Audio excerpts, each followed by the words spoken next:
Skinali, quanto foi importante para o teu crescimento ter a consciência e a capacidade de compreender que existe essa questão hierárquica, né? E ali fora eles respeitam muito mais isso no sentido de centralizar, né, o contexto do processo. O quanto foi importante para você entender esse outro lado e poder crescer um pouco mais. Porque, na verdade, não existe uma verdade só, né, Skinali? Quando tiver uma verdade absoluta, fica atento. O processo ele vai ter problema. Quanto que foi importante para o Skinali compreender esses outros modelos e o quanto isso ajudou o Skinali a se desenvolver como preparador físico? No começo não foi fácil. Eu vou te ser sincero. Com 15 dias de treino na Coreia, eu pedi para ir embora. Com 15 dias eu digo, não, vou embora, isso aqui não vai dar certo. Estão de brincadeira. Fazem uns treinos loucos.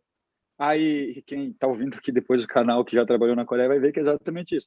Eles fazem um coletivo um dia antes do jogo, praticamente, principalmente na pré-temporada. Aí vão para o jogo, fazem 90 minutos de jogo e depois fazem tipo um teste de ioiô. Eu digo, não, só um pouquinho. Não, e olha como é que é. Aí quanto mais o cara vê loucura, o cara fica mais assustado e mais bravo. Eu acredito em qualquer modelo que tu vai me falar de treinamento, eu acredito porque a gente tem dezenas de histórias e sucessos com qualquer tipo de modelo de treinamento. Mas eu nunca fui um adepto do tiro de 1000, que é uma coisa que todo preparador fala, e tem um monte de preparador que diz que não dá, e chega lá no fim, dá um miguezinho, e acaba que dá. E eu hoje vejo que alguns atletas precisam fazer isso. Não é a minha metodologia, por exemplo, não é um tipo de corrida que eu gosto de fazer, mas eu acho que alguns atletas precisariam fazer. E ele chegou e disse assim para mim, amanhã vai ser tiro de 1000 para o jogador. Eu falei, desculpa, eu não sei fazer isso aí. A gente sabe, obviamente, pega um tempo, 12, né, 12 por hora, 13 por hora, manda os caras correr, é o treino mais fácil que tem. Aí ele chegou e disse, não, hoje de tarde é tiro de 1000. Eu falei, eu não vou fazer. Não, mas tu é o preparador, tu veio para fazer isso, tu não conhece tiro de 1000? Eu falei, não, eu conheço, mas eu nunca fiz. Isso lá na primeira semana. Aí ele falou, não, mas como é que tu não vai fazer? Eu falei, eu não sei fazer, eu não acredito nisso. Eu sei fazer de outro jeito que vai dar 1000 também, no mesmo tempo, 5 minutos, mas isso aí eu não vou fazer. Tá bom, então se tu não vai fazer, meus auxiliares vão. E aí, só aquece os caras e entrega. Aí eu aqueci, entreguei e vamos lá, correndo, aquela loucura, tal. Foi, aí deu uma semana, 15 dias, faz assim, me manda embora, eu tenho só contato de 3 meses mesmo, vou voltar pro Brasil. Não tá dando certo. Aí meio que eles se assustaram, porque eles viram, pô, esse cara não veio aqui para buscar o dinheiro dele, o dólar dele e ficar quieto e dizer amém. Eu acho que foi um divisor de águas ali. Aí o treinador disse, não, peraí, o cara quer ir embora, não, só um pouquinho.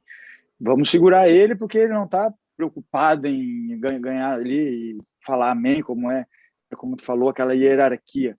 Acabou que aí, mais ou menos, eu consegui fazer uma linha direta com o treinador. Não tinha que pedir para auxiliar, pedir para outro auxiliar para chegar no cara lá. Eu chegava, eles falavam a reunião deles em coreano, eu ficava ali, aí o tradutor me pedia, quer falar alguma coisa? Eu falei, quero. Eu não sabia nada do que eles tinham falado em coreano, mas eu quero. O treino tem que ser isso. Não era, não, mas nós não queremos, nós vamos fazer outra coisa. Tudo bem, façam outra coisa. Só que se vocês fizerem isso, vai estourar a gente. Aí eles, não, a gente quer assim, tal, é normal. Acabou que estourou o capitão, acabou que estourou os caras importantes, os caras mais velhos, por não controlar a carga. E o bom é que eu falo, e assim, o Piccoli sabe bem disso, eu falo antes, eu não sou oportunista de dizer, alguém estourou e falou, viu? O cara estourou porque nós fizemos um treino errado ontem. Ué, mas por que tu não falou ontem, então, que nós estávamos fazendo um treino errado? Como é que tu falou agora, depois que ele estourou? Então fala antes, né? Isso é o mínimo que nós como profissionais, tem que fazer. E aí eu ia falando, ia acontecendo, de vez em quando não acontecia, mas a maioria das vezes acontecia, né? Temos aí mais de 4.500 coletas de sangue, né? Tu sabe bem quanto te incomodei, Pico, nós precisamos coletar sangue. Quanta briga contigo, né? Nós precisamos... Quanta briga com o clube, mas o meu preparador quer, mas custa, mas ninguém, né? Vai estourar menos gente, estourar menos um por mês tá bom. E assim ia, né? E tal. Então, acabou que aí foi indo, ele falou, bom, mas ele avisou. Até que eles foram, né? Eles vão se dobrando, o Skinali foi também se dobrando um pouquinho. Acabou que a gente teve 2 anos assim positivos. Mas eu tive que, sim, me acostumar com a ideia, me trancar às vezes no quarto, dar com a cabeça nas paredes, praticamente de raiva das coisas que estavam sendo feitas. E alguns amigos da Ásia, o Piccoli, inclusive, quantas vezes eu liguei, Piccoli, de Deus, o que nós estamos fazendo aqui, meu Deus, não existe. Aí o Piccoli, calma, Skinner, os caras estão vendo, calma, acaba que daqui a pouco. E aí eles me chamavam, como o Piccoli dizia também, calma que eles vão te chamar, eles vão ver que é uma coisa, daqui a pouco eles vão chamar, vão pedir tua opinião. E acontecia, e a coisa evoluiu. Na verdade, eu conseguia te entender, Skinner, porque eu joguei na China e depois em Hong Kong, apesar de ser o mesmo país, são competições diferentes, e eu joguei já como um atleta experiente. E eu passei a ser, de certa forma, um intermediário, um interlocutor, né, entre os outros brasileiros e a comissão técnica. E eu senti na pele o que é que tu estava sentindo, porque eu discordava de muita coisa que eu tinha que passar para os atletas, para os meus colegas. E eu precisava ser leal ao que os caras tinham passado, por isso que eu comentei sobre a hierarquia. Os caras ainda eram, mas nunca deixando de se posicionar. Falei, moçada, se vocês forem trabalhar dessa forma com os brasileiros, vocês vão estourar os brasileiros. E aí vocês contrataram os brasileiros para vir aqui fazer o quê? Então, eu pude contribuir contigo nesse sentido, porque eu tinha vivido isso como atleta. E os últimos 4 anos da minha carreira foram justamente fora do Brasil. Skinali, te conheço bem, penso que conhecia bem, né? O Skinali de hoje é uma nova versão. Quantificação do trabalho. Nós tínhamos encontrado aqui no Brasil uma maneira bem interessante de fazer, por mais que eu questionasse muito, você sabe disso, principalmente a questão analítica de treinamento, aquela parte final, né? A gente procurou encontrar um equilíbrio entre quando e como fazer os treinos analíticos de finalização, que o atleta pedia muito essa situação, né? Os caras gostavam muito dessa... E a gente tinha eu, como modelo de jogo, confesso que eu tinha, como modelo de trabalho, na verdade, eu tinha uma certa resistência, mas depois comecei a entender o quanto isso era importante. A gente teve grandes encrencas para ajustar essa quantificação. Como que foi para você, depois de ter compreendido melhor os caras, como que foi para você ajustar essa tão falada intensidade que ela sempre foi pertinente aos nossos trabalhos? Primeiro, sobre finalização. Eu lembro que tu me falava muito esquina, mas os caras chutavam 100 bola no fim do treino uma vez comigo, e agora não pode mais, esquina. Pelo amor de Deus, como é que nós vamos fazer gol? E eu só tinha trabalhado até então com atletas que não chutavam 100 bolas no fim do treino. Eu só tinha trabalhado com atletas, sei lá, normais para a época deles. Daqui a pouco foi se diminuindo, com medo de lesão, tal. Hoje eu entendo muito melhor o Piccoli, também aquele Piccoli que eu conheci lá atrás, que também com certeza a gente vai se mutando, também é um novo Piccoli hoje. Mas aqui fora, como a base aqui, ela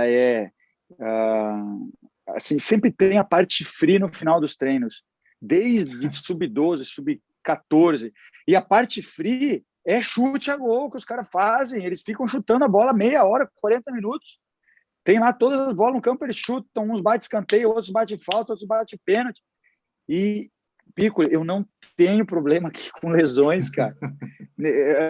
Trabalhando muito menos do que a gente trabalhava, coletando muito menos sangue do que a gente coletava, controlando muito menos. Não, controlando é a mesma coisa, porque isso eu nunca vou deixar de fazer, não consigo deixar. Mas sem me preocupar tanto com isso, porque os caras chutam mesmo. E a gente, né, aquela coisa que tu falava para mim, que eu dizia, o Piccoli tá louco, como é que os caras chutavam tanto assim, depois de um treino tão pesado? Realmente é outra realidade aqui que eu vivo, e como era outra, e quando a gente tentava fazer um pouco mais de chute, um pouco mais alguém sentia, alguém fazer uma coisa, não sei se era o nível de jogadores que a gente trabalhava, eu não sei se talvez a preparação também não era ideal, que eu vejo muitos erros que o Skinali cometia lá atrás, eu acho que faz parte da caminhada também. Eu já vi muitos erros, inclusive nessa temporada. Se eu te contar, depois eu vou contar os resultados nossos desse ano, isso é só rendimento para mim. Aí o Piccoli vai dizer, Eu te conheço, Kinari. Tudo para ti é correr, se não correr direito, vai tudo por água abaixo, e o treinador também com certeza tem culpa nisso, mas não é só da parte física, mas eu esse ano tive um exemplo aqui que me ficou latente, né? Latente aos olhos, latente para o pessoal da comissão também. Então, quanto a administrar melhor essas cargas, cara, eu aprendi a fazer alguma coisa aqui diferente. Eu aprendi a ser um skinar diferente, obviamente, por causa dos treinamentos que eu vi, mas essa questão de finalização eu não entendia. Hoje eu vi que realmente é capaz de fazer muito mais do que a gente fazia. Talvez a gente não tenha alcançado algum resultado melhor que a gente podia ter alcançado em certos momentos, talvez por essa negligência também, mas, como diria Pascal, eu não tenho vergonha de mudar de opinião, pois eu não tenho vergonha de pensar. Né? Se a gente ficar sempre achando que está tudo certo, então não podemos mudar nunca, né? Mas sabe que eu não me cobro quanto a isso, Skinner, porque, na verdade, eu comentava muito com o Fernando na época, e a gente tinha ali um menino, né? O professor Rodrigo Skinner era um menino, e você sabe que, às vezes, o pessoal questionava muito por que é que eu trabalhava com um menino na preparação física. A gente entendia que o modelo ele se construía dessa forma, né? Então, quando eu conversava com o Fernando, a gente também entendia que nós tínhamos um volume muito alto no macro, e daqui a pouco, se nós levássemos isso para uma situação de repetição, né, que os caras tanto queriam, a gente poderia ter algum problema. E foi por isso que nós começamos a ajustar de uma forma diferente, colocamos no pré-treino, enfim, a gente criou uma forma de fazer isso aí. Porém, Esquina, eu não vejo isso como um absurdo. Eu só entendo que, infelizmente, para nós aqui no Brasil, é necessário olhar um pouquinho ainda para essa questão mais analítica, talvez, de alguns treinamentos. O atleta ainda é muito refém disso, cara. Você sabe o quanto eu relutei para isso também, porque falei, cara, a gente precisa andar para frente, a gente precisa olhar para frente, a gente precisa entender o futebol, como ele está evoluindo. E, na verdade, a gente vê muita coisa que foi feito lá atrás, né, em termos táticos, se repetindo hoje. Então, a gente evoluiu fisicamente, porém, calma, né? Não tinha toda essa... Eu me cobrei muito, cara. Tu tá falando assim, eu fiz muita coisa errada. Eu ainda me cobro muito pelo princípio da minha carreira. E tô tentando me libertar disso, porque isso tudo chama-se evolução. Né? A gente pregava crescimento contínuo. Né? Então, quanto... Eu lembrei, a gente falava muito isso. E, na verdade, assim, né? Olha o quanto que você evoluiu, né? De lá para cá. A gente não sabe o que está escrito para frente, né? Assim,